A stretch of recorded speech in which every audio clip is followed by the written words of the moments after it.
Bien, en el día de hoy vamos a tratar el tema de ministerios de sostén propio. Ministerios de sostén propio, en respuesta a que muchos están diciendo que estas reuniones que estamos teniendo no tienen base bíblica ni el apoyo del espíritu de profecía. Salió esta última definición de la misión del Valle de México de quién es un pastor. Un pastor de la Iglesia Adventista del Séptimo Día es aquel que ha sido llamado al ministerio, ordenado como tal.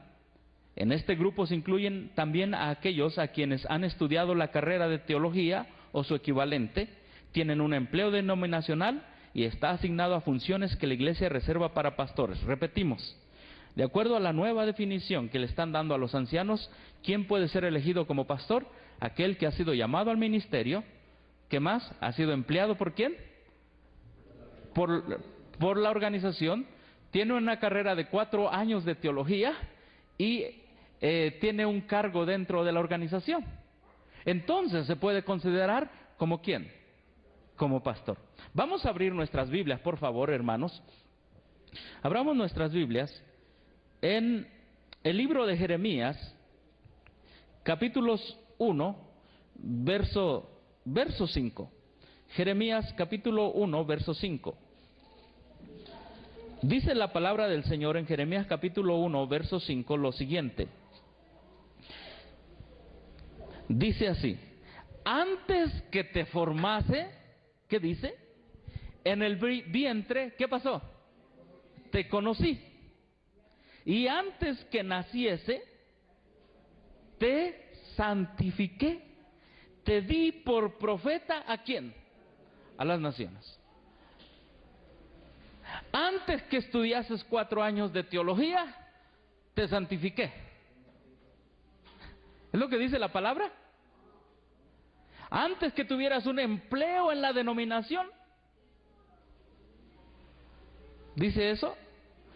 O dice, después de que estudiaste teología, te hice el llamado. ¿Dice eso la palabra, hermanos? Después de que te empleó el Sanedrín, entonces te llamé. ¿Es lo que dice la Biblia?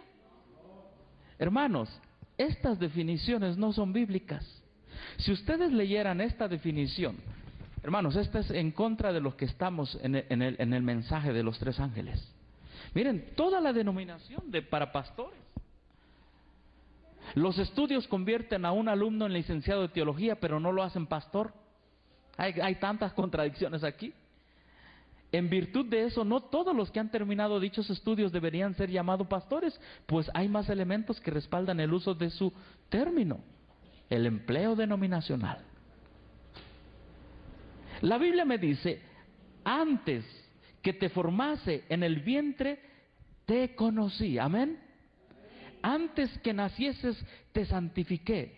Te di por profeta a las naciones. Hermanos, vamos a ver otro verso semejante. Nosotros podemos ir esto es en el Antiguo Testamento, podemos ir a Gálatas, por favor. Gálatas capítulo 5, ahí vemos también el ejemplo del apóstol Pablo, ¿sí? El libro de los Gálatas, en el capítulo 1, ¿sí? Gálatas capítulo 1, vamos a ver el verso 15 y 16. Gálatas capítulo 1, verso 15 y 16. Dice lo siguiente. Está hablando el apóstol Pablo. El apóstol Pablo dice, pero cuando agradó ¿a quién? ¿A la denominación? No. Por cuanto agradó a los profesores de teología. No. Bueno, no es que no pasa la prueba. Por cuanto agradó a la nueva definición de pastor, tampoco. Dice la palabra del Señor, por cuanto agradó a Dios, amén, que me apartó desde el vientre de mi madre. Amén. Hermanos, el llamado divino precede al llamado humano. Amén. El llamado divino es primero, incluso viene desde antes de que los seres humanos nos vean. Dios nos conoce y nos ve y nos llama. Gloria a Dios que Él nos llamó desde el vientre de nuestras madres para este santo y bendito mensaje, el mensaje de los 3 ángeles. Es que este es el último mensaje de advertencia. Y los profetas y los apóstoles siempre estuvieron dando un mensaje de advertencia. Amén. Siempre. Por eso no fueron aceptados. Porque el mensaje de advertencia no es aceptado. El mensaje de comodidad es muy bien aceptado. A una hermana que la defraternizaron este fin de semana, le dijeron: mejor no te metas en problemas, mira, yo no voy allá con tus grupos porque es todo el día. Yo aquí llego, me siento, dando las 12 me voy. Eso es lo que yo quiero. Hermanos, Dios no nos llamó para comodidad. Dios nos llamó para sacrificio, como Él fue sacrificado. Dios nos llamó para servir, como Él sirvió. Amén. Pero su llamado va más allá de los 4 años de teología, va más allá de un llamado denominacional. El llamado viene de Dios desde el vientre de nuestras madres. No solamente llamó así al profeta Jeremías en el Antiguo Testamento, también ¿a quién llamó? A los apóstoles. ¿Específicamente a quién? A Pablo.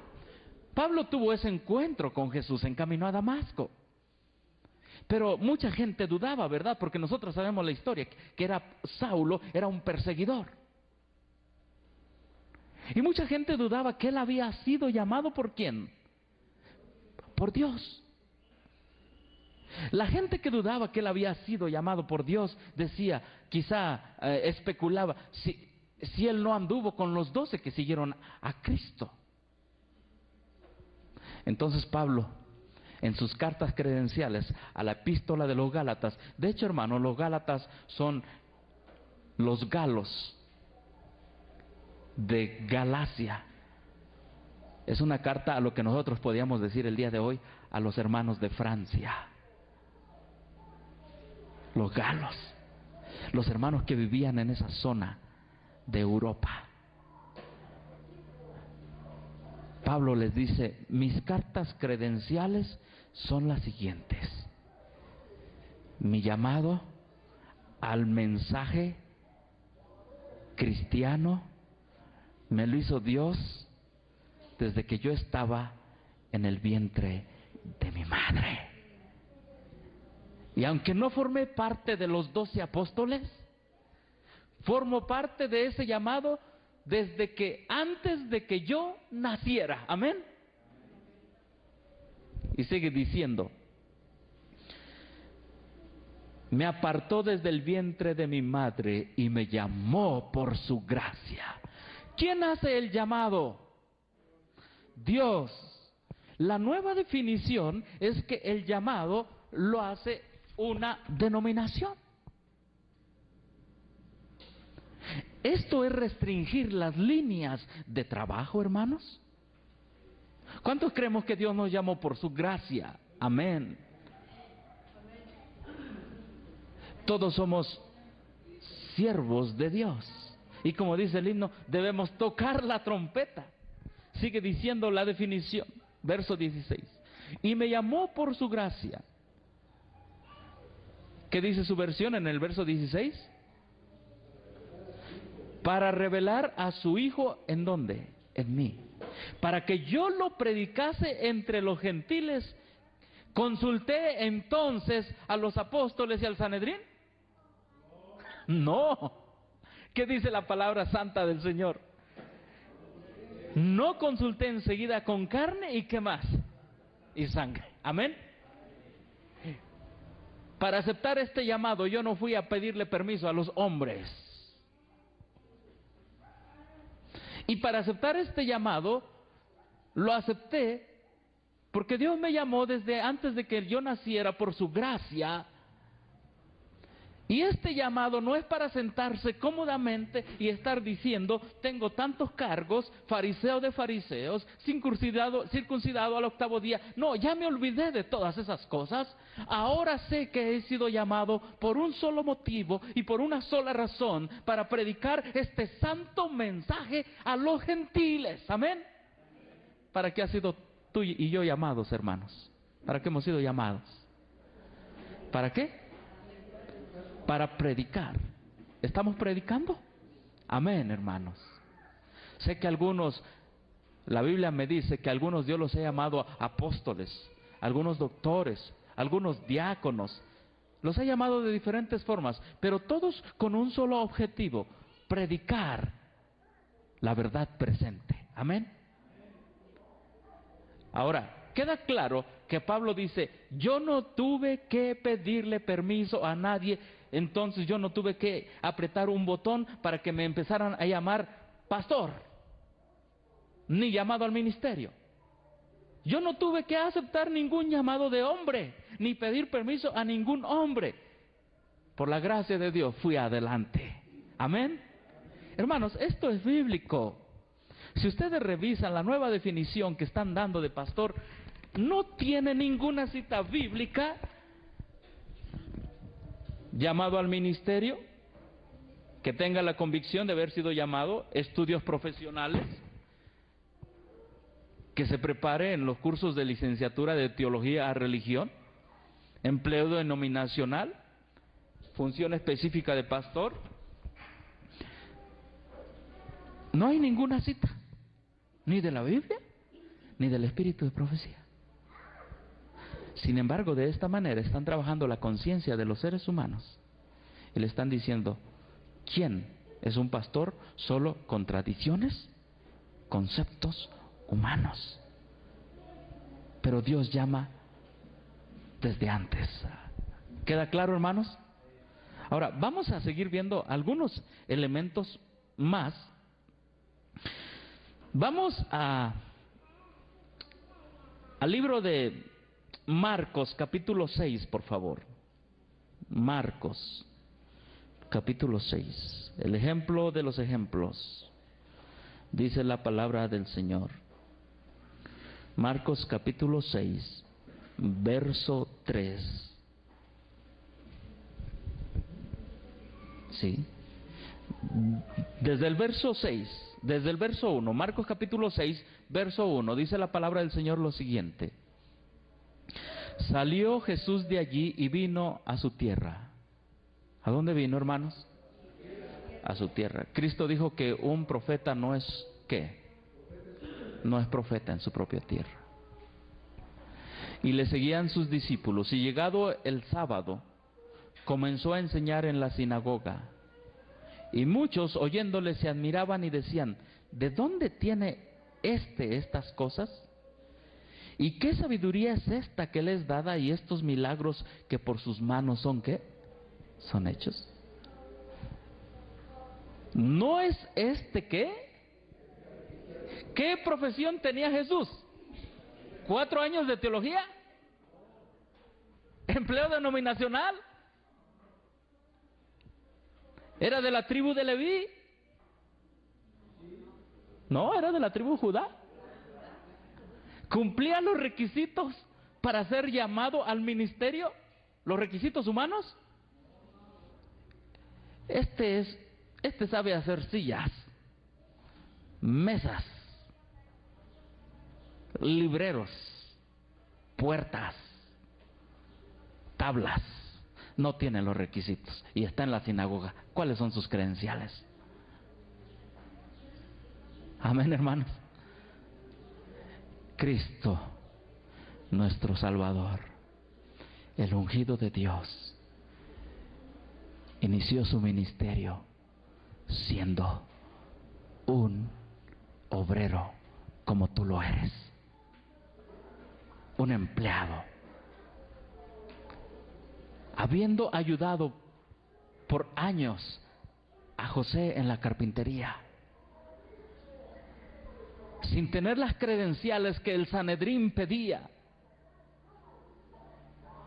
Cuando se dieron cuenta de su sabiduría, dijeron, ¿no pudo haber aprendido tanto en la carpintería? El día de hoy se está repitiendo lo mismo. Y este laico que está predicando, ¿quién se cree? Y esta hermana que se está poniendo a predicar de Daniel y Apocalipsis, ni estudió griego ni hebreo.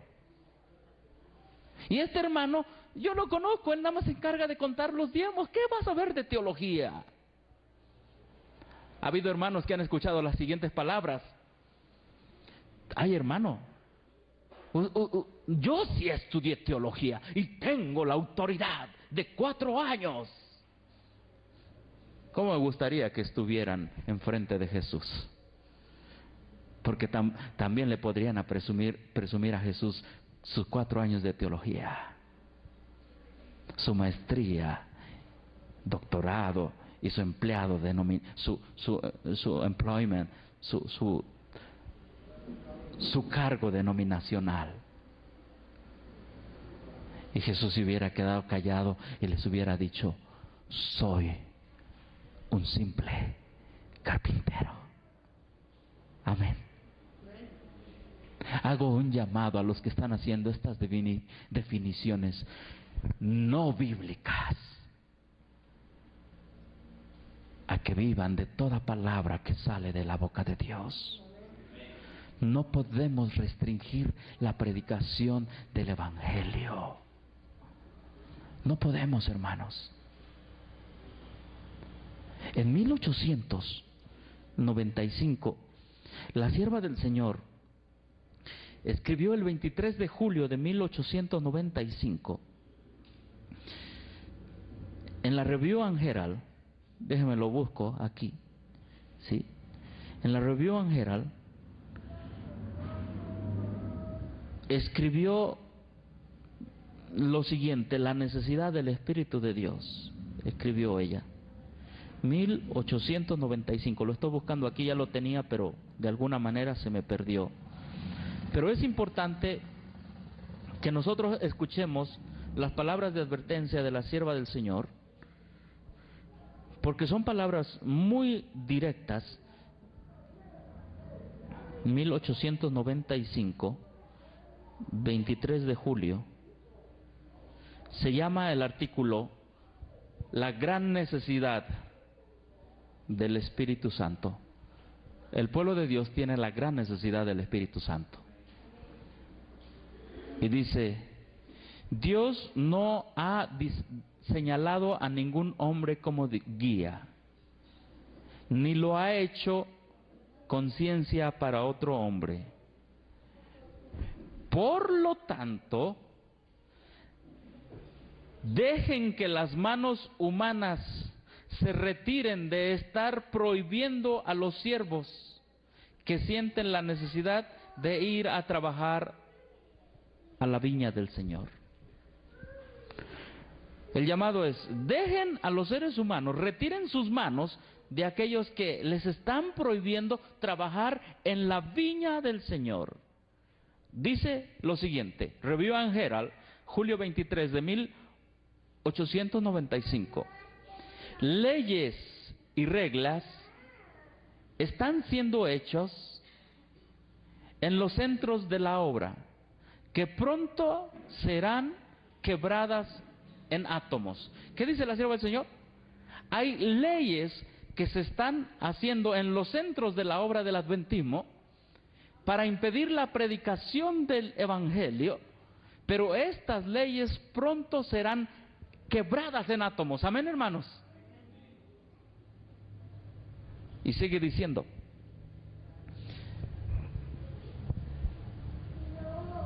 no deben aquellos que están en lugares de autoridad emplear todos sus poderes para sostener a algunos, mientras otros son ignorados, olvidados y dejados que perezcan.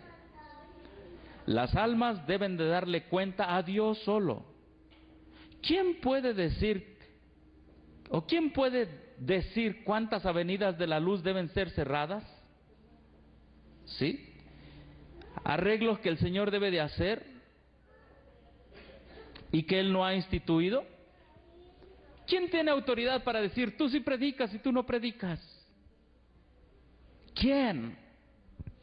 Y luego sigue diciendo la sierva del Señor, escuchen bien lo que dice, el Señor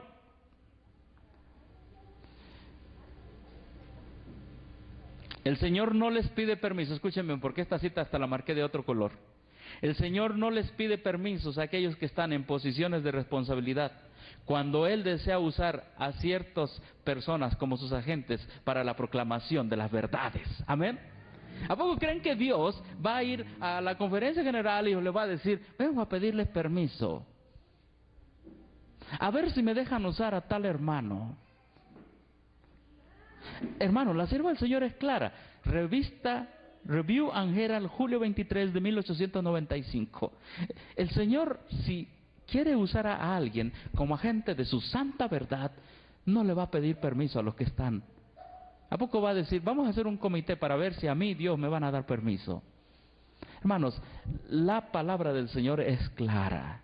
El Señor no le pide permiso a un comité si Él quiere usar a alguien para la proclamación de sus santas verdades. Amén. Hermano, y si tú has sido llamado por Dios a dar la última advertencia a un mundo que perece, Dios no le va a pedir permiso al comité de la asociación para ver si tú puedes predicar la verdad. Porque el llamado de una institución antecede al llamado divino. ¿Sí? Sigamos viendo algunas otras cosas que nos dice la palabra del Señor respecto a los de sostén propio. Entonces, Cristo su título es carpintero, y en el capítulo 6 de Marcos dice, ¿no es este el carpintero? Marcos capítulo 6, verso 3. ¿Hijo de quién? Hermanos, debemos entender algo allí. ¿Hijo de quién? De María. La gente pensaba que porque María no había sido casada, Jesús era un ¿qué? Un bastardo.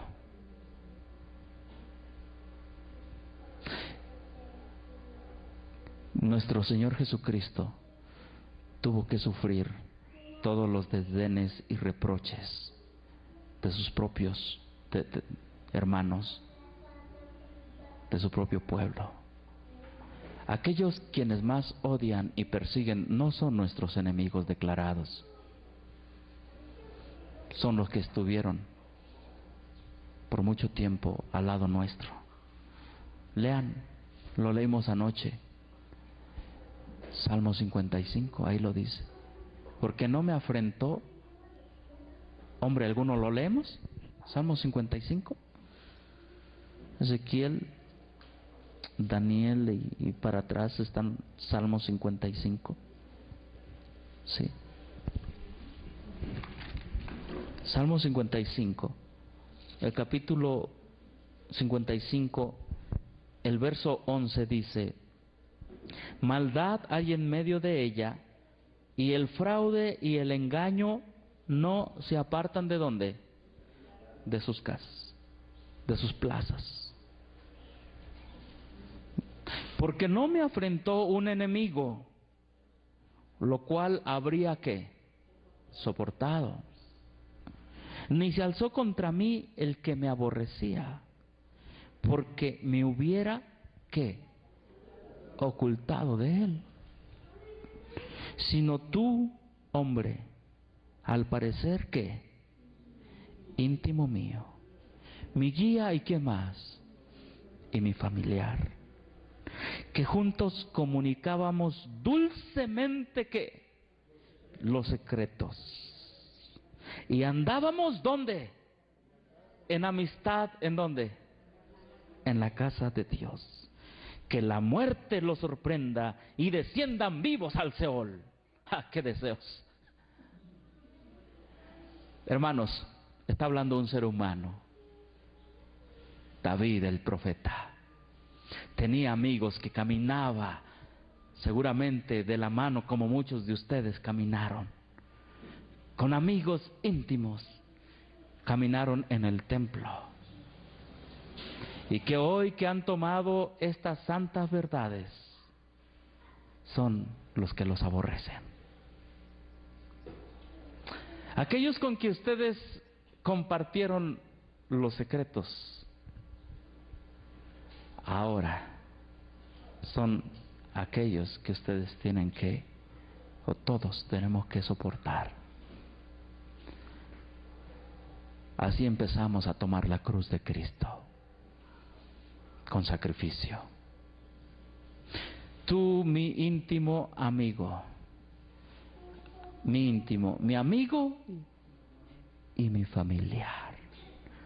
Seguramente aquí hay más de algún hermano y quizá algunos que están viendo el video tienen más de un conocido que es su familiar más bien. Y que ese familiar es el amigo más acérrimo, el enemigo más acérrimo que tienes. Y te dice que andas allá y te ha dejado de hablar y te ha dejado de dirigir la palabra. No te preocupes, no somos los primeros ni los últimos. Todos los fieles de todas las edades han tenido que pasar por esta amarga experiencia. Y así Jesucristo en el capítulo 6 de Marcos, en el verso 3 le dijeron: tus credenciales no te apoyan. Tu cargo, eres un carpintero. No estudiaste en el Sanedrín. Tu familia no te apoya tampoco porque eres hijo de María. ¿Quién es tu padre? Nosotros tenemos nuestro padre. ¿Y quién es? Decían los judíos. Abraham. Pero tú, ¿quién es tu padre? ¿Y qué les dijo Jesús? Les voy a decir una cosa, dijo Jesús. Su padre es el diablo. ¿No les dijo eso? Vosotros sois hijos del diablo. Porque si fueran hijos de Abraham, las obras de Abraham harían. Ah, pero Cristo estaba atacando a la iglesia militante.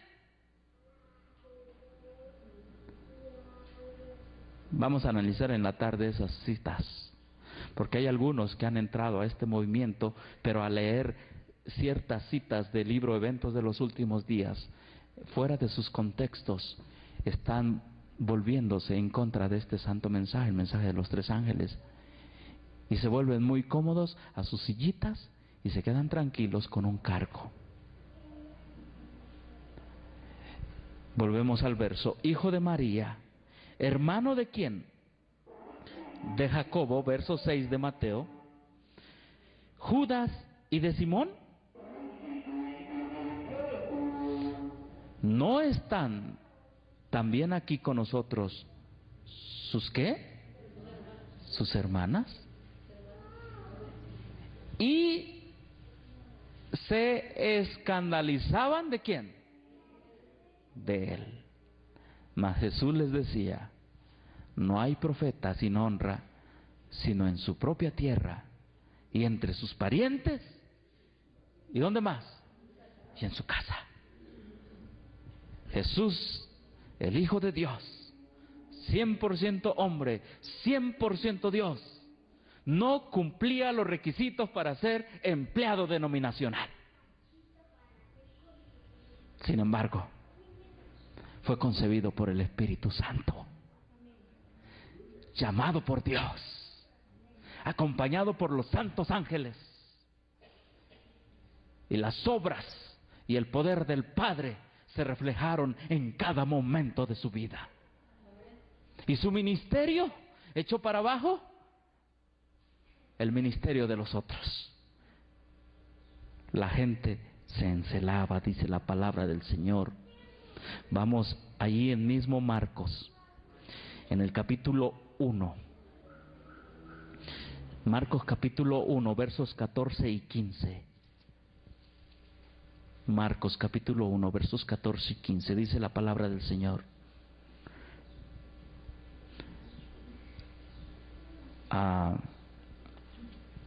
Perdón, es el capítulo 3. Marcos capítulo 3.